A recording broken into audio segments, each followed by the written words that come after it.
Hello everyone, welcome back to your own channel. आज हम करने जा रहे हैं आपकी worksheet number 39, subject English, class 9, हमारी डेट 21 अक्टूबर के लिए।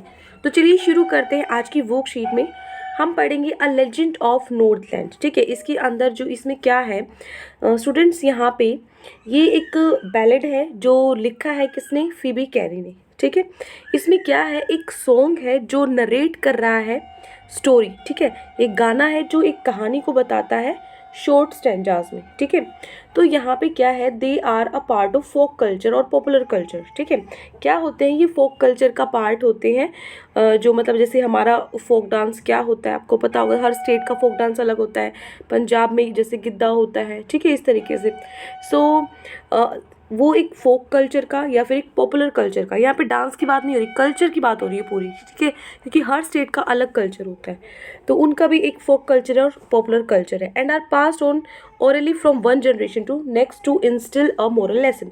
और ये जो कल्चर है ये एक जनरेशन से नेक्स्ट जनरेशन में जाता रहता है ना। हमारे पेरेंट्स से हमने वो कल्चर सीखा है, हमसे हमारे बच्चे कल्चर सीखेंगे वो। ठीक है, तो वो एक मॉरल लेसन को इंसिस्ट करने के लिए ऐसे ही चलता रहता है। तो जो पोएम है is set in a tiny cold village in northern hemisphere में। तो जो ये पोएम है ये है आपको नॉर्थ हेमिस्फीयर में एक छोटा सा बिल्कुल ठंडा एक गांव है। It talks about a little women, जिसमें एक औरत की बात की जाती है, who was punished by Saint Peter, जो जिसको पनिशमेंट दी जाती है किसके द्वारा, सेंट पीटर के द्वारा, for refusing to give him any one of cakes, क्योंकि उसने क्या कर दिया, उसको कोई भी केक देने के लिए मना कर दिया, दैट शी हैड बेक, जो उसने पकाए थे, बनाई थी। ठीक है, इन द स्टोरी, तो स्टोरी में जो सेंट पीटर है वो पहुंचती है कॉटेज में, उसकी एक कुटिया है छोटी सी, जो लिटिल वुमेन का जो छोटा सा घर है, उस औरत का जो छोटा सा घर है, वहाँ पर पहुंचती है पूरे मतलब वर्ल्ड में घूम के। ठीक है, ढूंढ के उसको। He was very tired and hungry, बहुत उसको बहुत थका हुआ था और बहुत भूख लगी हुई थी। He was almost fainting due to hunger, तो वो भूख के मारे बिल्कुल बेहोश होने वाला था। Saint Peter asked her to give him one cake, but the little women's greed and selfishness did not allow her to do so. तो सेंट पीटर ने उससे पूछा कि उसको एक केक देने के लिए, लेकिन जो वो छोटी सी जो औरत थी उसके लालच ने और जो उसका सेल्फिशनेस था, ठीक है, मतलब जो उसका स्वार्थ था, उसने उसको ऐसा नहीं करने दिया, तो उसने उसको एक पीस भी नहीं दिया केक का। तो जब वो बेक कर रही थी smallest and thinnest of cakes, पतले पतले छोटे छोटे केक्स को, she felt that the cake was too big to give away for free. तो उसको ये लग रहा था कि ये ना बहुत बड़े हैं फ्री में देने के लिए। ठीक है, the behaviour of the women provoke saint Peter who curses her. तो जो बिहेवियर था ना औरत का, उसने केक देने से मना कर दिया, उसका लालच है, उसका स्वार्थ है, तो ये सब देख के सेंट पीटर ने उसको क्या कर दिया, एक श्राप दिया। And changes her into a woodpecker, और उसको एक वुड पैकर में बदल दिया। Saint Peter teaches a lesson to all humans. तो सेंट पीटर है जो, वो एक चीज़ हमें सिखाता है सभी ह्यूमंस को, that we must not be miserly and stringy, कि हमें ज़्यादा मिजरली और स्ट्रिंगी नहीं होना चाहिए, कंजूस नहीं होना चाहिए, काइंड होना चाहिए। ठीक है, दया होनी चाहिए हमारे अंदर। Thus the legend teaches us not to be greedy. इससे हमने क्या सीखा कि हमें लालची नहीं होना चाहिए। And that we should possesses the quality of kindness, हमारे अंदर दयालुता होनी चाहिए। एंड एम्पैथी, किसी की हेल्प करने के लिए हमारे अंदर सिंपैथी होनी चाहिए। We must help the needy if we are capable of doing so. हमें जो ज़रूरतमंद है उनकी ज़रूर मदद करनी चाहिए अगर हम वो कर सकते हैं तो। ठीक है, तो ये एक छोटी सी स्टोरी थी।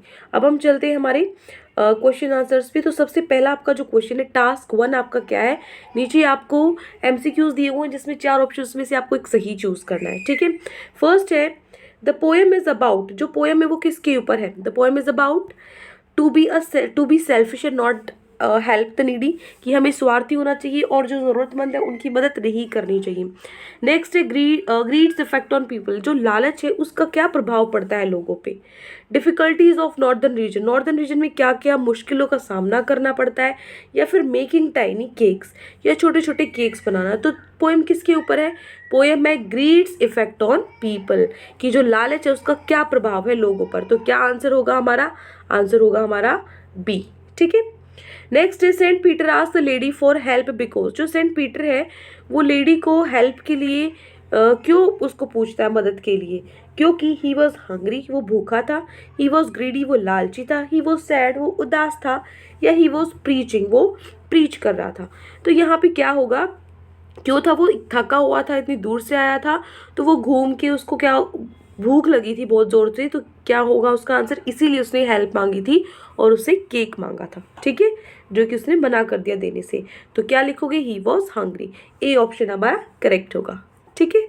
नेक्स्ट है क्वेश्चन नंबर थर्ड है Saint Peter reach the Northland because, जो सेंट पीटर है वो नॉर्थलैंड पहुंचा क्यों, because he was a traveller, वो एक ट्रैवलर था। ही वॉज अ प्रीचर, वो एक प्रीचर था। ही वॉन्टेड केक्स, उसको केक्स चाहिए थे। ही हैड नो होम, उसके पास कोई घर नहीं था।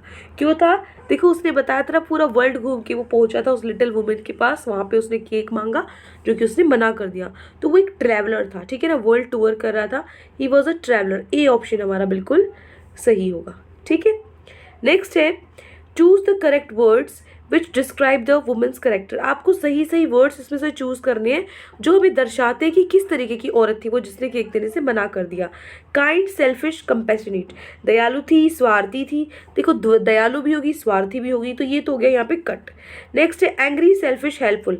एंग्री बोल सकते हो, हाँ, स्वार्थी भी होगी, लेकिन हेल्पफुल फिर से वही है, सेल्फिश भी और हेल्पफुल भी कैसे दोनों एक साथ हो गए, ये भी कैंसिल हो गया। थर्ड है कंपैशनेट, सेल्फिश, बोरिंग। तो ये क्या होगा, कंपैशनेट अपने काम को लेकर बहुत ज़्यादा डेडिकेशन से कोई कर रहा हो, तो लेकिन इतना डेडिकेशन से कोई कर रहा है तो लेकिन काइंडनेस तो उसके अंदर होनी चाहिए ना।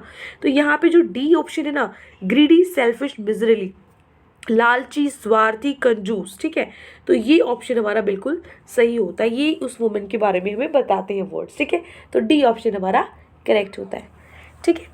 नेक्स्ट है टास्क 2 है, if the woman knew she was baking cake for Saint Peter do you think she would have behave differently, why. अगर उसको वुमन है, अगर उसको पता होता कि वो केक है जो वो सेंट पीटर के लिए बना रही है, तो क्या आपको लगता है वो अलग तरीके से रिएक्ट करती, वाई, ये भी आपको बताना है। तो आप लिखोगे आंसर में, yes if she knew that Saint Peter was an apostle of Christ. हाँ, अगर उसको ये पता होता ना कि जो सेंट पीटर है वो अपोस्टल है क्राइस्ट का, तो वो उसको बहुत ही अच्छे से ओबीडियंट और मैनरेबल वे से ट्रीट करती है ना, उसको बहुत अच्छे से ट्रीट करती और वो उसको अपना बेस्ट देती और वो अपना स्वार्थ नहीं दिखाती उसको, ठीक है, केक देने में वो ज़रा सी भी उसको स्वार्थ नहीं दिखाती, केक फ्री में बिल्कुल दे देती है ना, तो उसका बिहेवियर तो बिल्कुल चेंज होता। ये हो जाएगा हमारा आंसर टास्क 2 का, ठीक है। तो यहाँ पे हमारी वर्कशीट कंप्लीट होती है। आई होप आपको अच्छे से समझ में आ गई है। आज की वर्कशीट में यही 2 टास्क आपको गिवन थे। कोई भी डाउट है किसी भी क्वेश्चन में तो कमेंट सेक्शन में आप मुझसे पूछ सकते हैं, और अगर आपको लेक्चर अच्छा लगे तो चैनल को सब्सक्राइब कर सकते हैं, वीडियो को लाइक कर सकते हैं। आज के लिए इतना ही, मिलते हैं नेक्स्ट वीडियो में। Till then take care, bye bye.